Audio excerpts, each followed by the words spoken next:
Nessa manhã eu gostaria de falar com você sobre uma fé que lida com as dificuldades. Querido, você sabia que Deus tem um propósito para todas as nossas dificuldades, para todos os nossos problemas?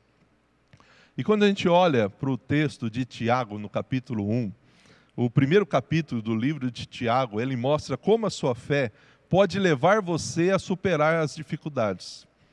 E o capítulo 1 de Tiago, ele nos ensina que a gente possa escolher a fé. E esse é o melhor momento para que a gente possa alimentar a nossa fé. Se você alimentar a sua fé, os seus medos vão morrer de fome. Mas agora, querido, se você alimentar os seus medos, a sua fé, ela vai morrer de fome. E a nossa tendência, infelizmente, é alimentar só os nossos medos. Mas essa manhã você vai ser incentivado a você alimentar a sua fé. Temos que fazer coisas intencionais para alimentar a nossa fé.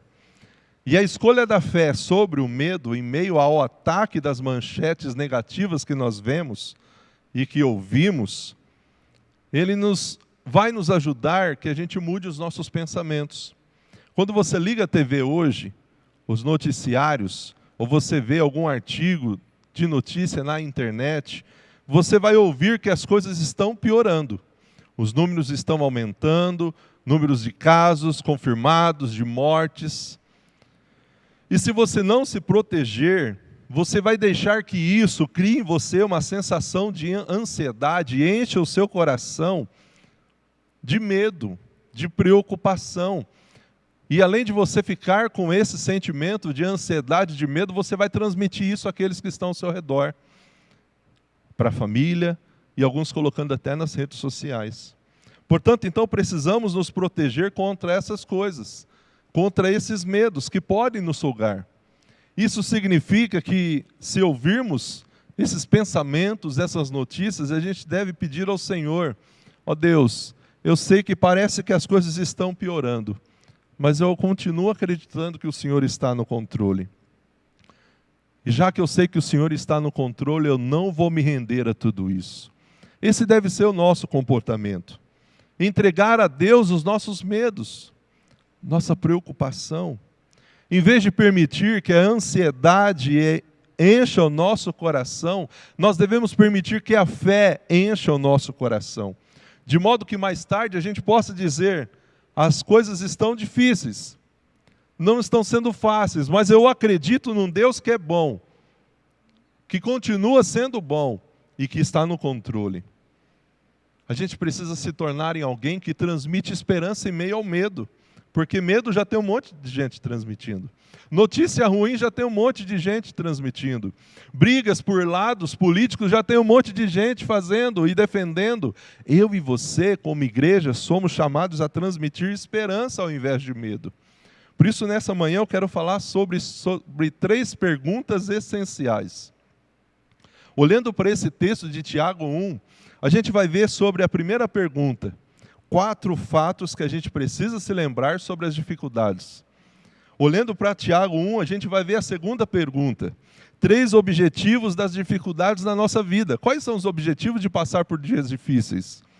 E a última pergunta, a terceira pergunta, é: como eu devo responder às dificuldades?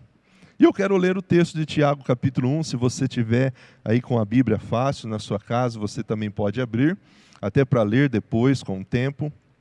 Tiago 1, versículo 1 diz: Tiago, servo de Deus e do Senhor Jesus Cristo, escreve às 12 tribos que estão dispersas entre as nações, a elas eu digo saudações. Agora Tiago 2 até o 6. Meus irmãos, considerem motivo de grande alegria, sempre que passarem por qualquer tipo ou diversas provações, pois sabem que, quando a sua fé é provada, a perseverança tem a oportunidade de crescer, e é necessário que ela cresça, pois quando estiver plenamente desenvolvida, vocês serão maduros e completos, sem que nada lhes falte. Se algum de vocês precisar de sabedoria para esses dias de coronavírus, peça ao nosso Deus, que é generoso, e Ele vai atender você, e você vai receber. Ele não vai nos repreender por a gente pedir sabedoria, mas quando pedirem, peçam com fé, sem duvidar, sem vacilar, pois aquele que duvida é como a onda do mar, é empurrada e agitada pelo vento. Amém. Quando a gente olha esse texto, a gente vê o verso 2, Tiago dizendo àquela igreja, aqueles irmãos, as 12 tribos dispersas, considerem um motivo de grande alegria o fato de vocês passarem por qualquer tipo de provação.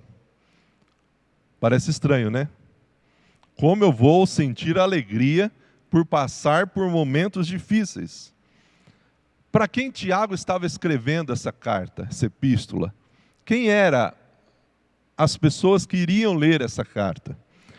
Tiago está escrevendo essa epístola para cristãos judeus que tinham sido expulsos das suas casas, que haviam perdido as suas posses, e ele se dirige a essas pessoas que estavam sofrendo, porque eram exploradas pelos ricos, esses irmãos que eram arrastados para os tribunais, eles eram difamados por acreditarem no nome de Deus, e para essas pessoas, Tiago diz, vocês precisam não se tornarem amargurados pelas adversidades, mas se alegrarem.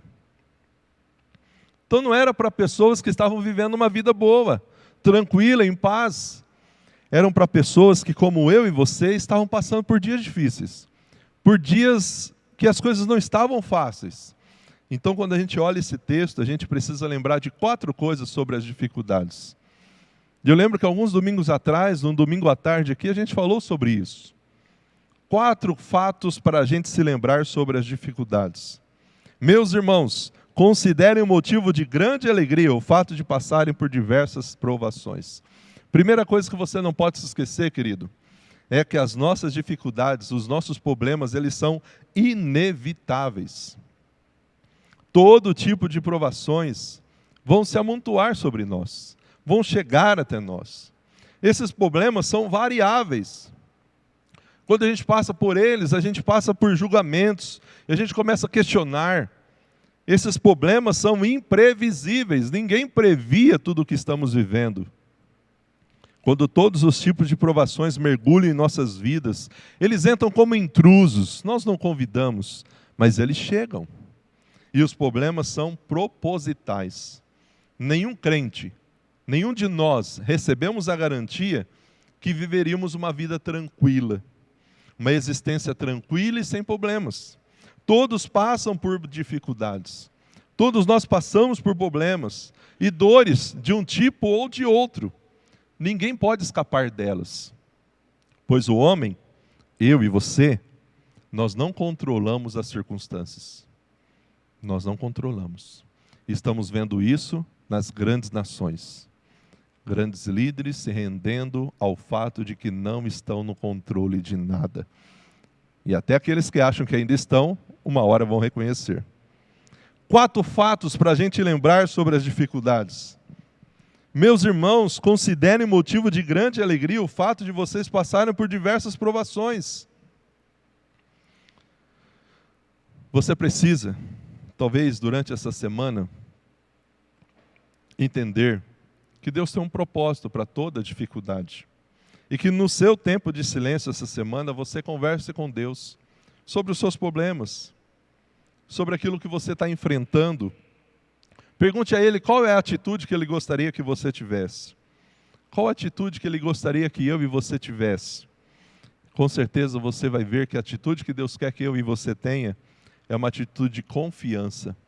É uma atitude de depositar a nossa fé nele.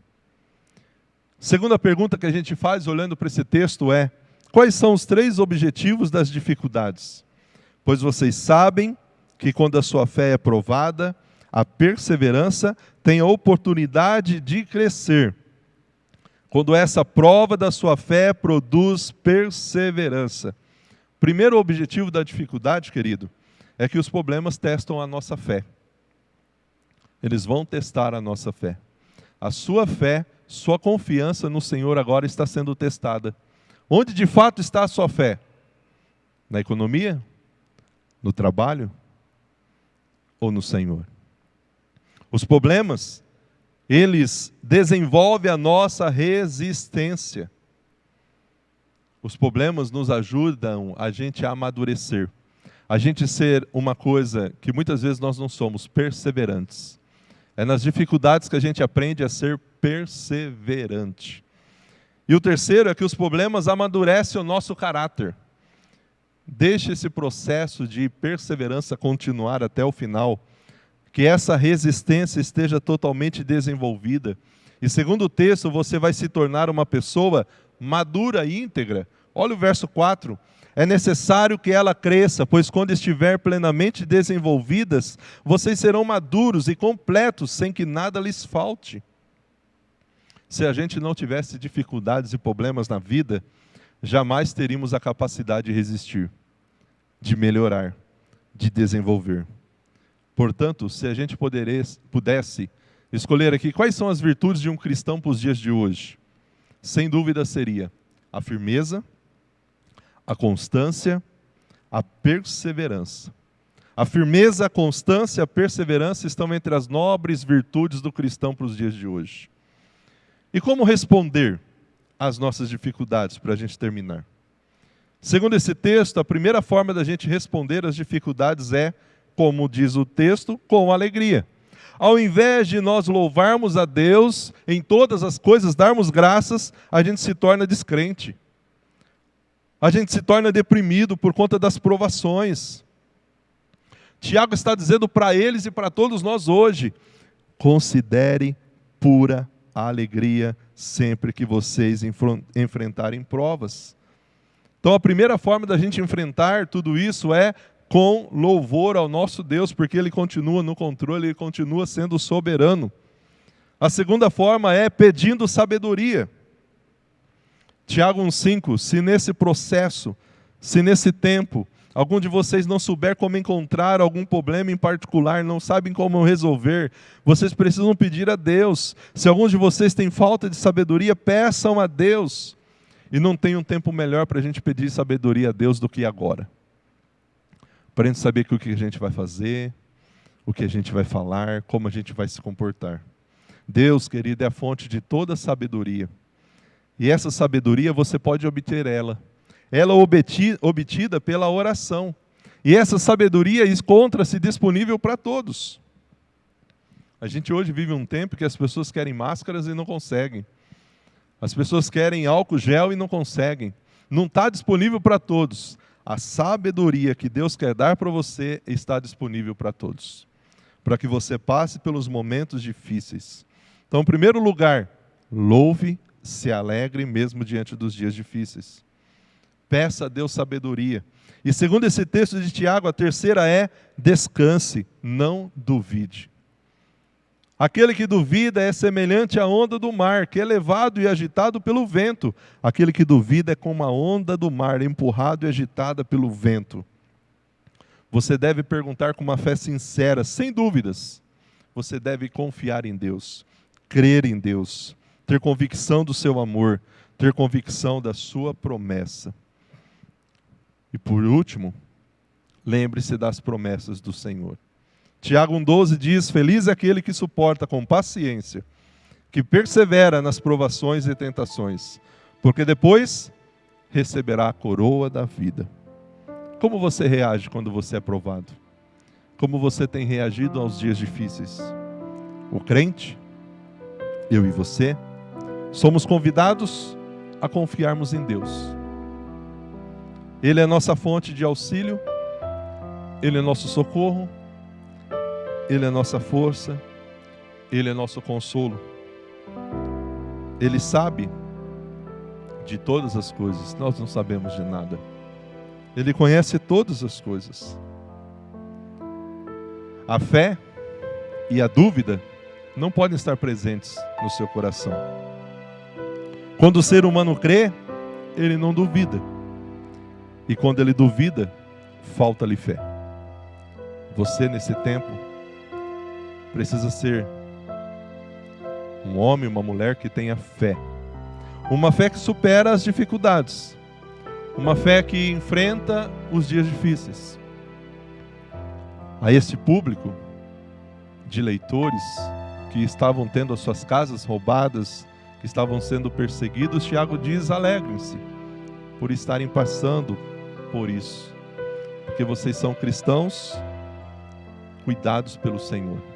E a mim e a você hoje, Deus está dizendo, querido, você pode encontrar segurança, você pode encontrar ajuda, você pode passar por esses dias difíceis, incertos, não sabemos o dia do amanhã, não sabemos como tudo isso vai terminar, mas uma coisa nós sabemos, que nos braços do Senhor estamos seguros, que na presença de Deus estamos seguros, que buscando a Deus com confiança, a gente encontra descanso. E talvez você precisa desse descanso, talvez você precisa dessa certeza, para que você passe por esses dias.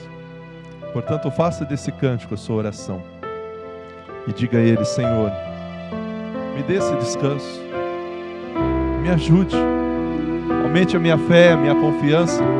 Vamos louvar o Senhor.